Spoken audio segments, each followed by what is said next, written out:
Hello everybody and welcome to Dota 2 beta. This is going to be a video about Pudge. Obviously I am playing Pudge. I will be going mid lane here.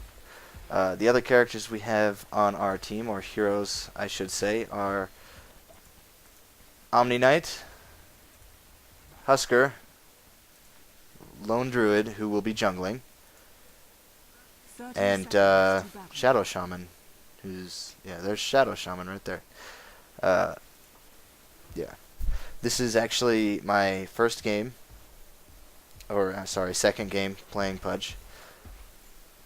So, I do kind of average with him. I'm not pro. I wouldn't say I'm extremely great, but I am definitely, I don't know. I'm going to say that I'm average or a little above average with him, especially considering I had just started using this hero. I decided to start using him just because, I don't know, he looked like such a strong ganker. Basically, your combo is, which I'm terrible at, by the way. You'll see that in this video. But your combo is hook, which is this thing, meat hook, rot, ult. So you want to hook. As soon as you hook, you press rot, and right when the enemy hero gets to you, you ult them, and it stuns them in place and lets you hack them basically for a couple seconds. Meat hook, I'm going to read this ability for you guys here. Launches a bloody hook at a unit or location. The hook will snag the first unit it encounters, dragging the unit back to Pudge and dealing damage if it is an enemy. So you can grip your own teammates, you can grip minions, you can grip your friendly minions, and then you can grip jungle, you can grip basically anything except for terrain with your hook, and it will pull it to you. If it hits an enemy, it does true damage. It's not like what's that called? It's not magical, it's not physical, it's true damage, so you can't build resistance to it with items or anything like that. Pudge's ability called Rot is his it's his W, sorry. A toxic cloud that deals intense damage and slows the movement, harming... I'm going to start reading that again because I was not doing so well at that. A toxic cloud that deals intense damage, and wow, it keeps disappearing. A toxic cloud that deals intense damage, slows movement, harming not only enemy units but Pudge himself. So it does not only damage to other people, but it does 20% damage, or not 20%, equal damage to you, which is why you need your ability Flesh Heap, but we'll get to that in a second. The slow is a 20% slow, or around him. Your ability Flesh Heap gives Pudge resistance to magic. Gives Pudge resistance to magic damage. First few words there basically tells you why that's so good, because Rot does so much damage to you. It's necessary to have Flesh Heap to, for the magic resistance. So it gives Pudge magic resistance, as well as bonus strength, and increases each time Pudge kills an enemy hero. Flesh Heap is retroactive, meaning it can gain charges before it is skilled, which then becomes active. So basically what that means is you don't need to get this ability first to make sure that you have it when you get kills so that you get stacks. You can get 10 kills before you get this ability, and when you first get your first level of it, you'll have 10 stacks. So that's basically what that is. And at level 1 is 4%, 2, 8%, 3, 12%, and 4 is 16% magic resist bonus. Strength bonus, level 1 0.9, 2 is 1.2, 3 is 1.5, 4 is 1.8. Says it has a range of 450, but I'm not sure what that means exactly. Your ult Pudge your ult is channeled. Pudge chows down on an enemy unit, disabling it and dealing. Wow, it's so annoying that disappearing. Disabling it and dealing damage over time. Lasts 3 seconds over 6 lasts 3 seconds on a 6 seconds on creeps. The only reason I guess you would use it on a creep is in the jungle or something like that. Other than that, yeah, it's kind of a waste to just use it. That was the first grip I did. You guys can see how much damage that did. It basically just annihilated him. But I almost died also.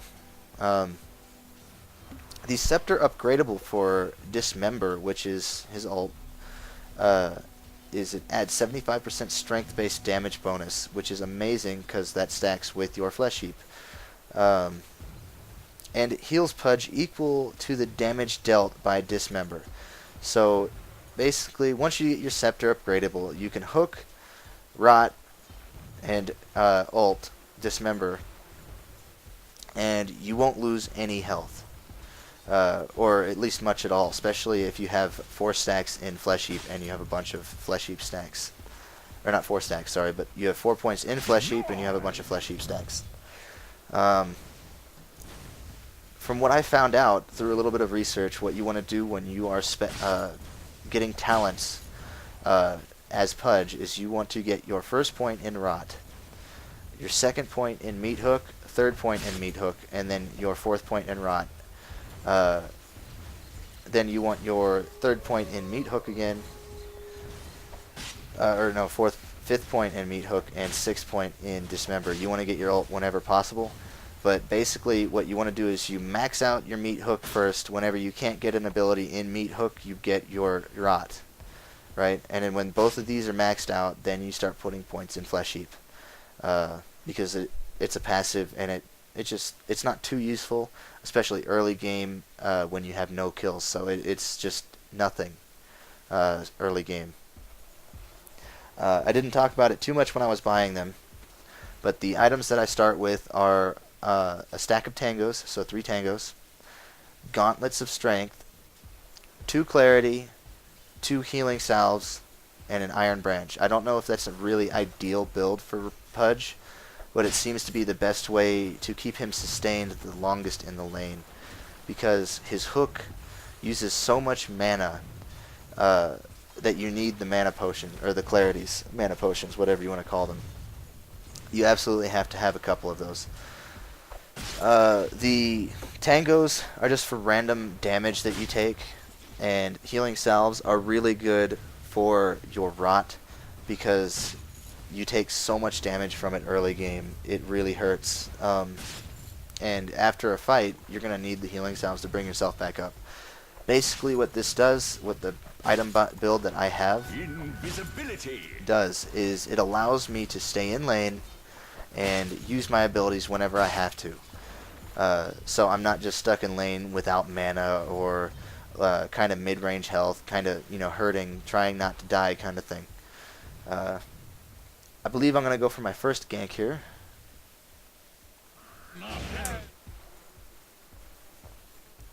Going to check for a rune, just because I'm passing it by.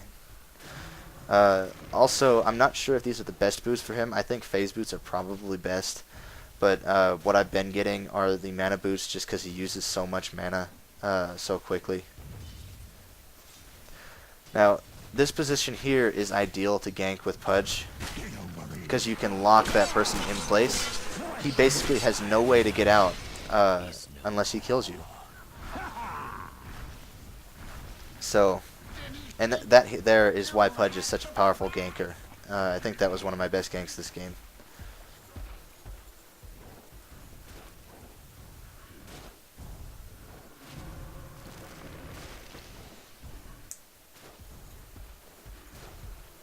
Checking for rune again. What's his name? Got an illusion rune top. Stormbreaker or some shit. I forget his name exactly. Dire's middle tower is under attack. By the way, if anybody watching these videos would like to come and play with my friends and I, definitely come join us. I mean, why not, right?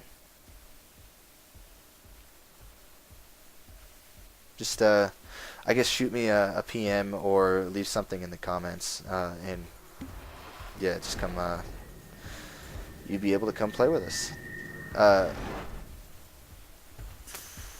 One thing I would like to say also, if you watch my Dota 2 videos and you don't watch my World of Warcraft videos, which I seriously doubt, you probably subscribed for my World of Warcraft videos. Shoot, where was I going with that? If you haven't watched my World of Warcraft Warrior montage video, go check that out because I am doing a giveaway on that video. I'm giving a pair of Dr. Dre beats away. They're extremely nice. They're the Detox Edition, really expensive pair of headsets, so amazing sound quality. I'm using a pair as we speak. They're just awesome. So yeah, I will be giving a pair of those away if you guys are interested and you have not checked that video out yet.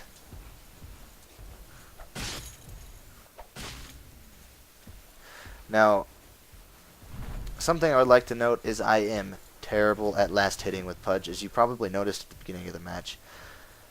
I am just shit with it because I'm not used to his attack at all.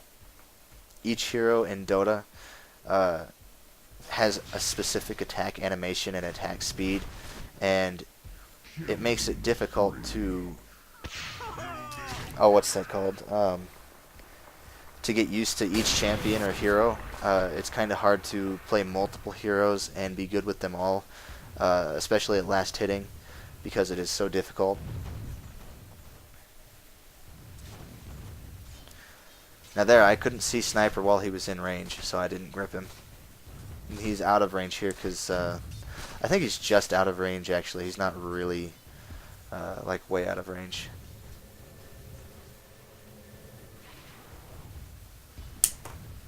Gonna get my second gank off here in a second, which is actually a fairly decent grab, if I do say so myself. It wasn't great. It's not like it was hard to get it off, but yeah. I have some really good ones in this game, so. Radiant's middle tower is under attack. Radiant structures are fortified. If you look, I believe Outworld Destroyer is going to be down here in a second. I think his name is Outworld Destroyer. It's either Outworld or Otherworld. Let's give him a look in a second. Outworld Destroyer. I knew it. My friends were trying to convince me it was Otherworld, and I wasn't looking at the name. Oh well. There, he's TPing in. There's 3 of them there. I didn't know they were there, and I was just kind of gonna hold bottom lane out for a while.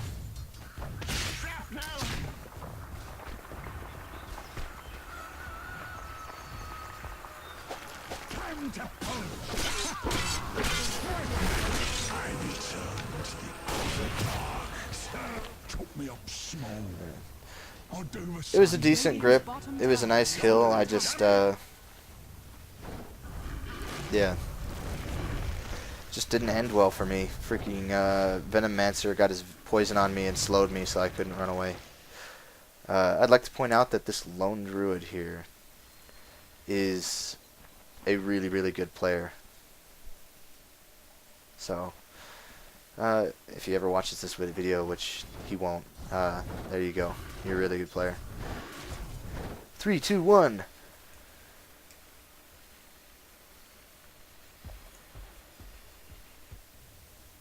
I'm gonna go grab my mana boots here real quick because I hadn't spent any gold yet, and it kind of sucks that I died because I lost a little bit.